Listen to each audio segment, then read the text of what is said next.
A high school girl, sitting on your bed in your dimly lit room. Your phone buzzes in your hand. It's a text from John, your boyfriend. He's joking about something mundane, and you send back a snarky reply. You're just about to respond with a meme when you hear your mom calling from downstairs, her voice echoing through the house. "Dinner's ready, sweetie." You sigh, half reluctant to pause your texting, but you do it anyway. You put the phone down and head downstairs, your sneakers slapping against the hardwood floor. As you enter the kitchen, the smell of freshly cooked food hits you. A warm, comforting feeling, almost like nothing in the world could go wrong. Your parents are seated at the table, already eating.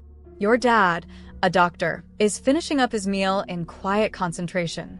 Your mom, on the other hand, is talking animatedly about the latest news she's seen on TV.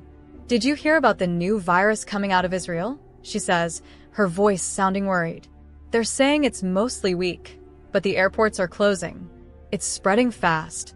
You don't pay much attention. You've heard about this before. It's just another one of those scare stories that'll probably blow over soon. But your dad, who's a doctor, takes the news a bit more seriously. He listens intently, putting his fork down with a small sigh. Choices. Ask your dad about the virus, curious to see what he thinks.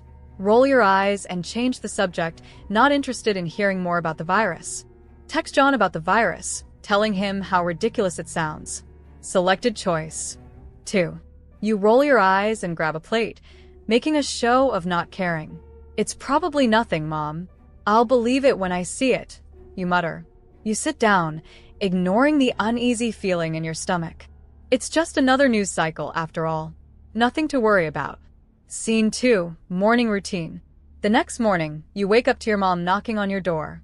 "Sweetie, time to get up. You'll be late for school," she calls, her voice warm but insistent. You groggily pull yourself out of bed, yawning as you stretch.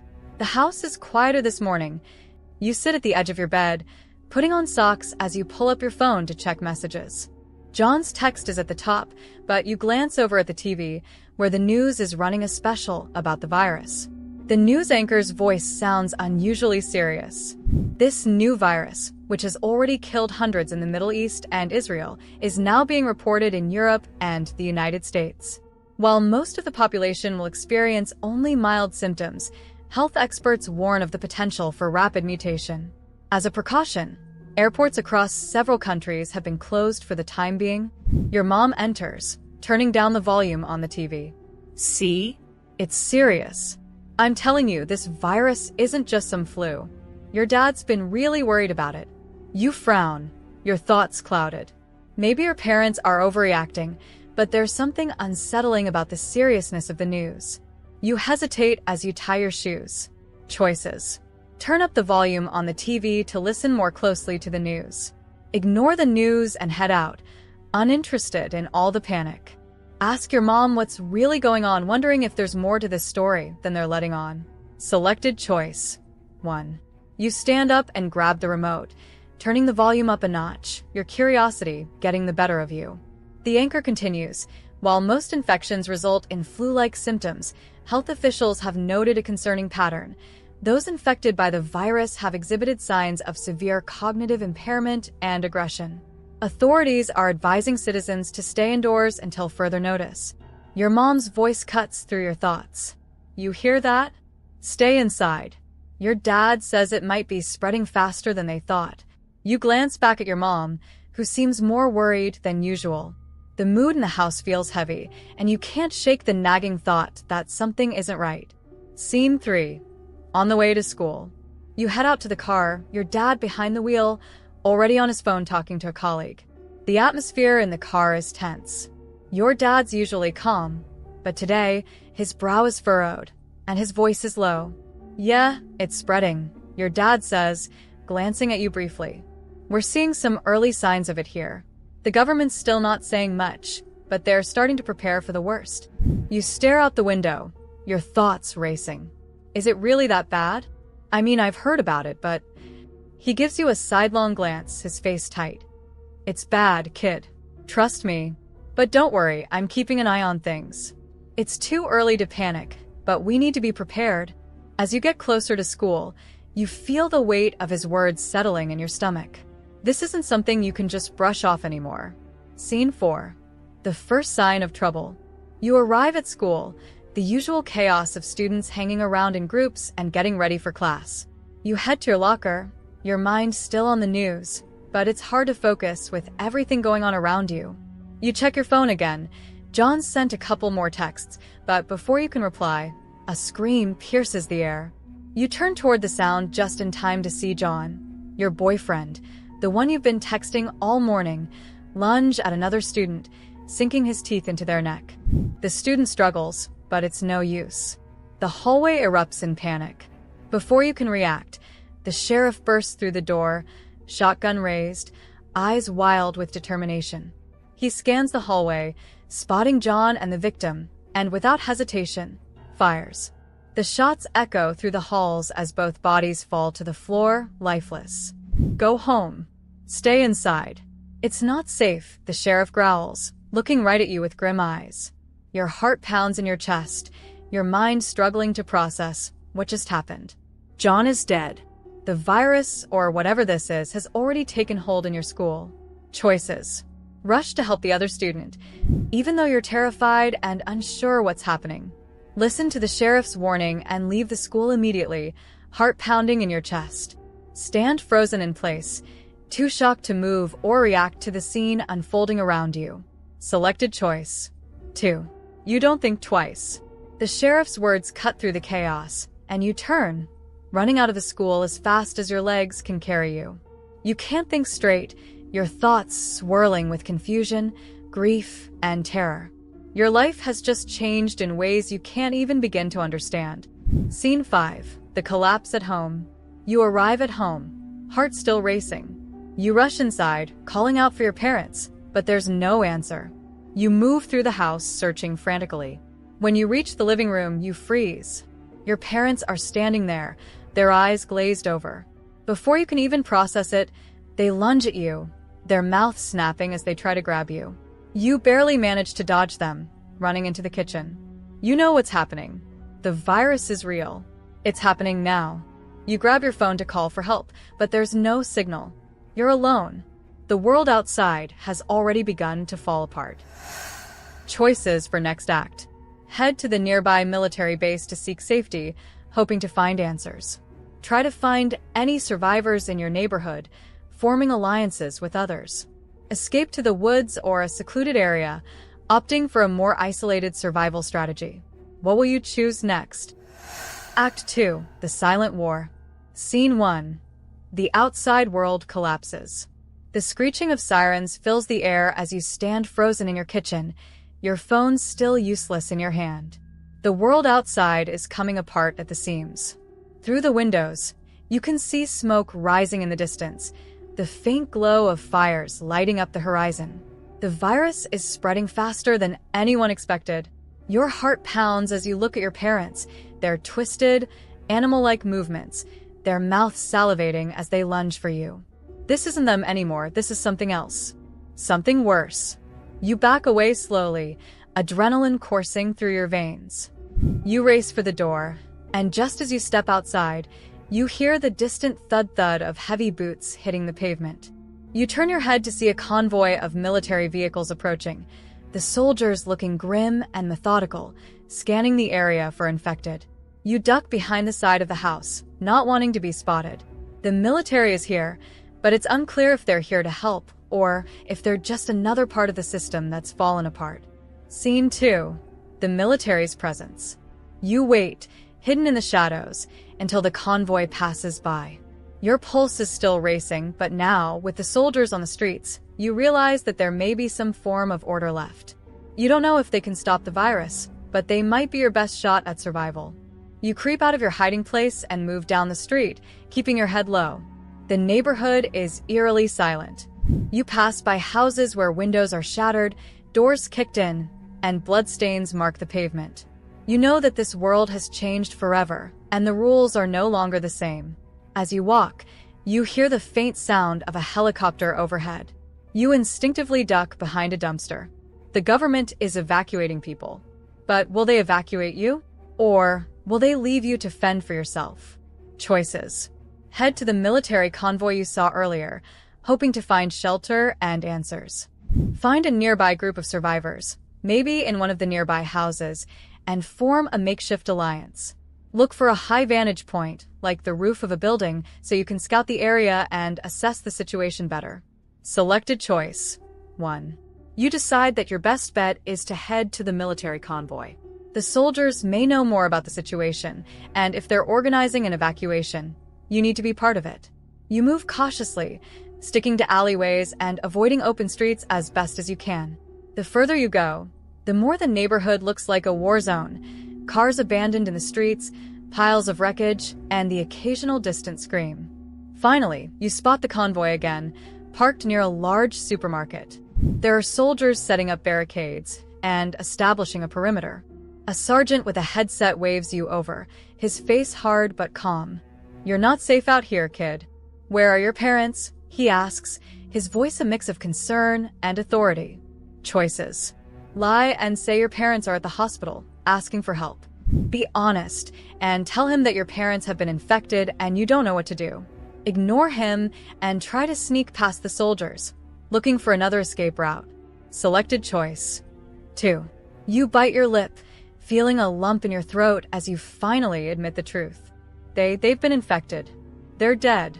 The sergeant's eyes soften, just for a moment, before he quickly masks it with a professional, hardened gaze. Stay behind the barricades, and don't make any noise. We'll handle it. No one gets in or out of here until the quarantine's lifted. You nod and follow his instructions, watching as the military personnel set up more defenses. They've established a perimeter, but there's still no telling if you're safe. Scene 3. Inside the barricade.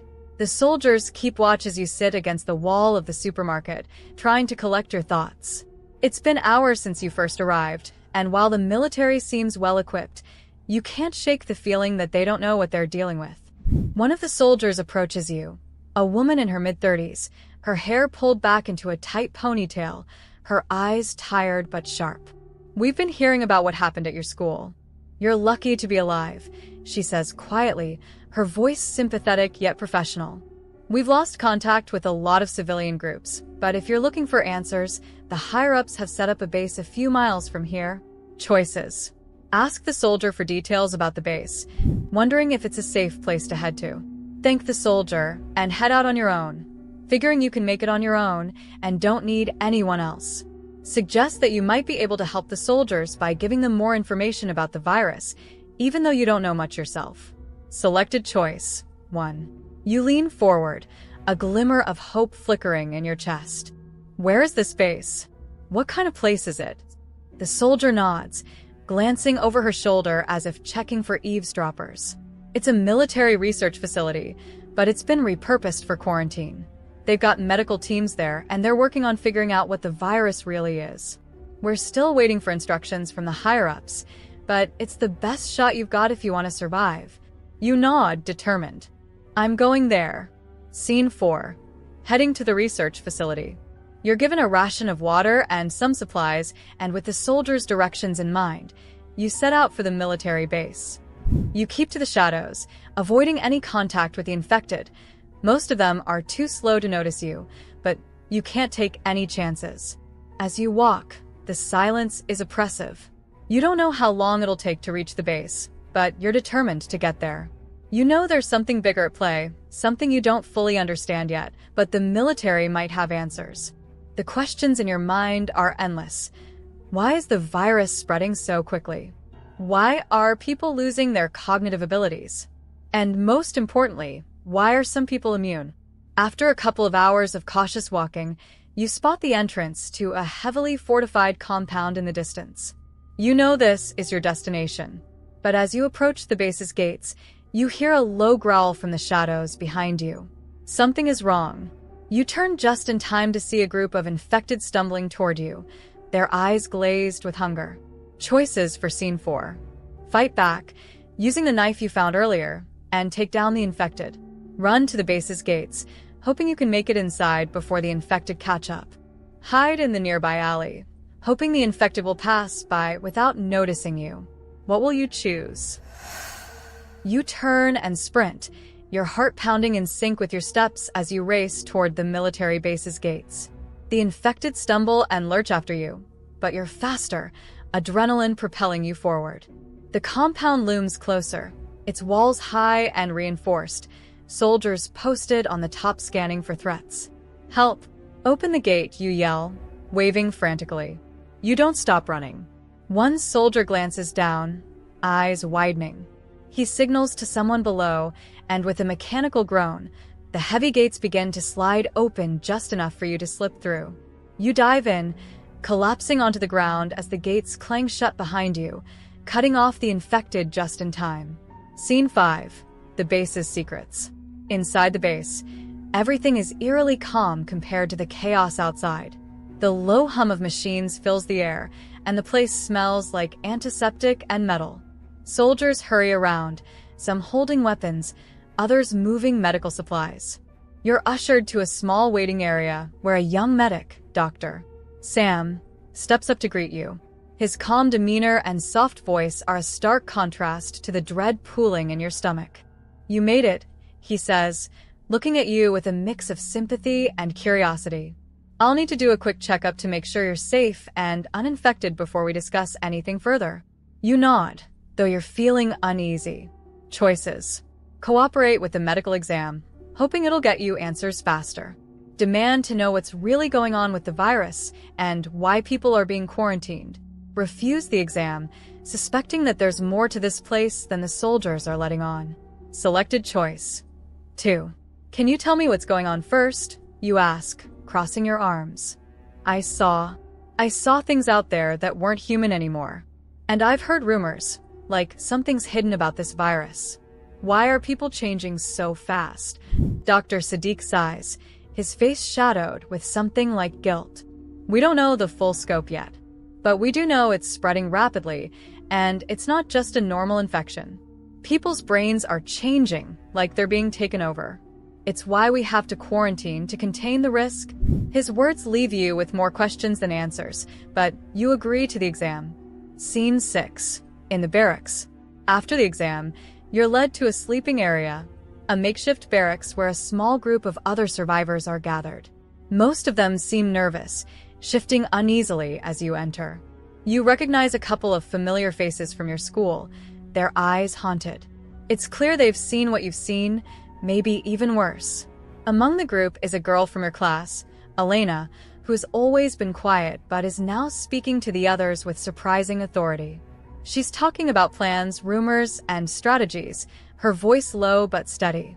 As you listen, you can tell she's pieced together something of the bigger picture. "Hey," she says, noticing you. "Welcome to the end of the world, I guess." Choices. Sit down and listen to Elena's theories on the virus and what's going on.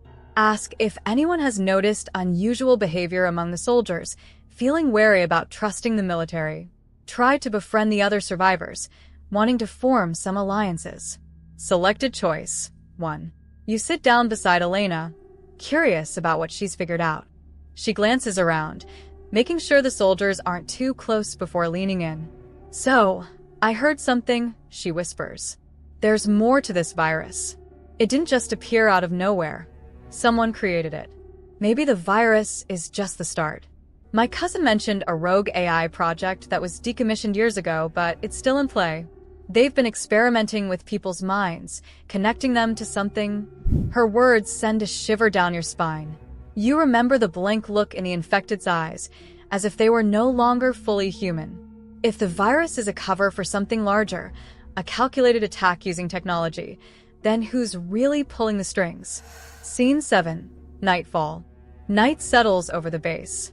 Most survivors are asleep, but you're restless, Elena's words gnawing at you. Outside, the infected are wailing, scratching at the gates. The sound is chilling, a constant reminder of what's out there. A soldier from earlier, the one who let you into the compound, named Officer Reyes, approaches you. He seems different from the others, less stern and more weary. "It's not safe here, you know," he murmurs, barely meeting your gaze. "This place is a stopgap. But if things get worse, we're all getting sent off to the main facility." Choices. Ask Officer Reyes for directions to this main facility to plan your next move. question him about the nature of the virus and the rumors you heard from Elena. Express doubts about whether the military is telling survivors the whole truth. What will you choose? You cross your arms and stare directly at Officer Reyes, the unease bubbling up into frustration. It's starting to feel like everyone here is hiding something. Your voice is steady, but accusatory. I get that there's a virus, but why is everyone so secretive? People are scared, and no one's telling us anything. So, tell me the truth. Is there more to this than just an infection?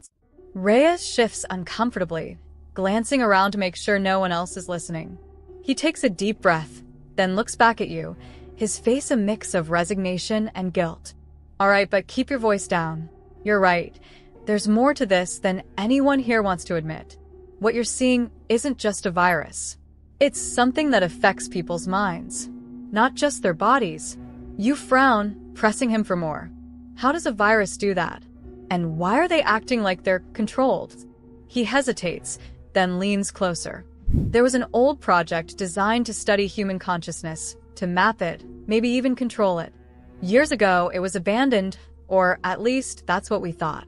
But from what I've pieced together, it seems that someone or something revived it.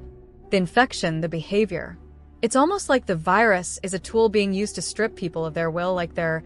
He pauses, choosing his words carefully, like they're being controlled remotely. A chill runs down your spine. The infected aren't just sick, they're being puppet. Who's behind this? You whisper, the enormity of what he's saying sinking in. He shakes his head. We don't know. Or, at least, we're not supposed to know. But I've heard whispers.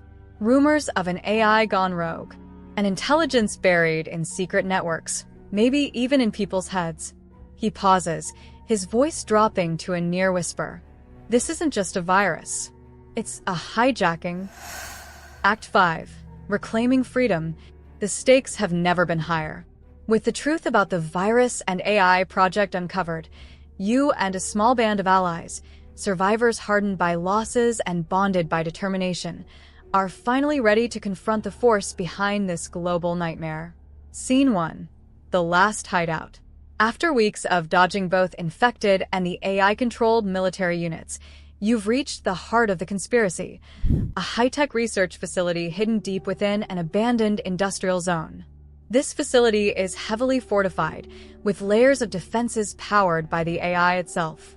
It's here that the infection originated, and here that it's still being controlled. Choices. Sneak around the perimeter, looking for an unguarded entry point that can bypass the AI's security. Create a distraction at the main gates, allowing your team to slip inside while the guards investigate. Attempt to disable the security systems remotely, though this will require stealthy access to a nearby control panel. Selected choice. 1. You decide to keep it quiet, sneaking along the perimeter of the facility. You and your team manage to locate a barely visible side door, likely used by maintenance workers, that's heavily rusted and slightly ajar. You slip inside, holding your breath as you enter a narrow, dimly lit corridor. Scene 2.